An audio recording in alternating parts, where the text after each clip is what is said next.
Темір жол вокзалының алды ерекше көрініске толы болды. Фестивальден жүлделі орынмен оралған жас бишілер де мәдениет үйінің қызметкерлері, ата-аналары мен туған туыстары зор қошаметпен қарсы алды. Мың бұралған бишілердің өнері тек сахнада ғана емес, вокзал алаңында да жалғасты. Қарсы алуға жиналған жұртшылық бір сәтке күнделікті тірлігін ұмытып, би құдіретіне тамсанды. Тіпті пойызға үлгеруге асығып бара жатқан жолаушылар да тоқтап, жас өнерпаздардың өнеріне тәнті болды.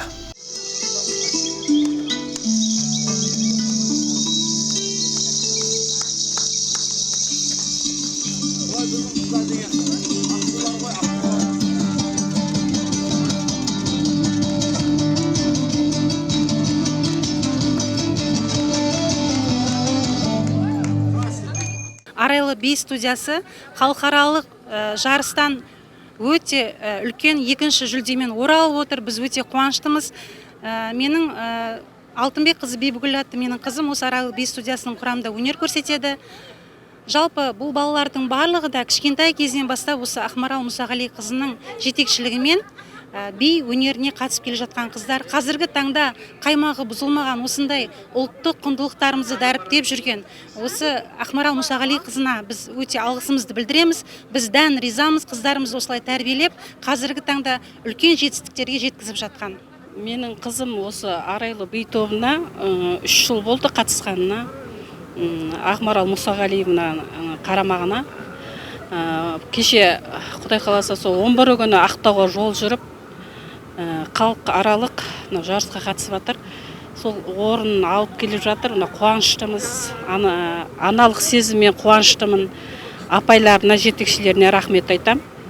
Асқар Томбетов атындағы қалалық мәдениет үйі жанынан құралған Арайлы би ансамбліне биыл 10 жыл. Осы уақыт ішінде өнерлі ұжым қазақ биінің әсем қимылдарын сахна арқылы әлемге танытып келеді.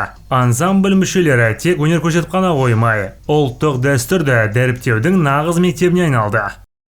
Ол фестивальге Тыва, Башқұрғыстан, Қырым татарлары, Өзбекистан, Тәжікстан, Азербайджан, Қазақстан бүкіл қалаларынан Ақтау, Ақтөбе, Қарағанды, Талдықорған, Шымкент, тағы басқа қалаларынан қатысып, біздің қыздар Аллаға шүкір абыройлы екінші орынмен келген жайымыз бар.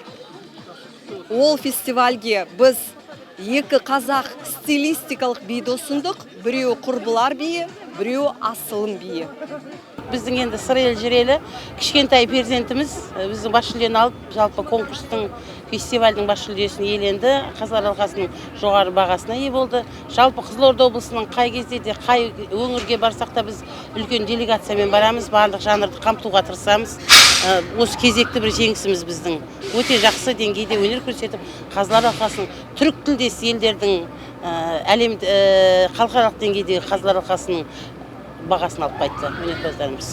Фестивальде жүлдегер атанғандардың бірі Балауса Берік. Оның би әлеміне деген махаббаты бала кезден басталған. Анасының жетектеуімен өнерге қадам басқан ол бүгінде 8 жылдан бері би үйірмесіне қатысып, талмай еңбек етіп келеді.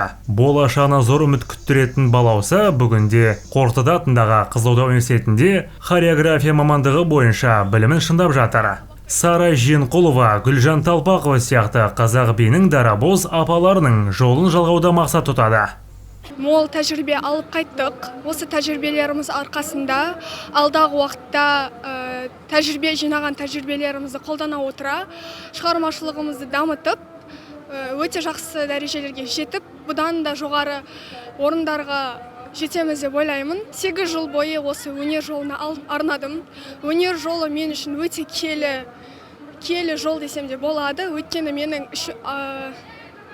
менің болмысымды, менің барымды көрсететін, менің бар екенімді көрсететін осы өнер деп айтсам қателеспеймін. Өнерімді менің өмірім деп атасам да болады. Өмірлік мақсатым осы Сара Жиенқұлова, Гүлжан Талпақова сияқты бишілердің өмір жолын кешіп, менің де осындай тарихта биші ретінде атым қалғанын қалаймын.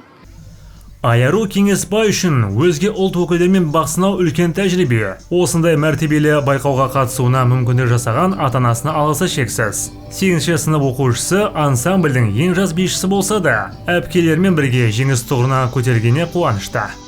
Менің атым Айару. Мен биге 8 жыл болды қатысып келе жатқаныма. Би кішкентай кезімнен маған шабыт келеді. Неше түрлі қиындықтар бар енді, оларды өттік. Жалпы осы конкурста неше түрлі басқа елдерден келген ұлттар да бар, бишілер де бар. Бәрінен барлығы өз өнерлерін күшті көрсетті. Бірақ енді біз осы екінші орын алдық, оған да шүкір. Ең бастысы мен ата-анама алғыс айтқым келеді. Осындай мені жарыстарға осындай жеткізетін.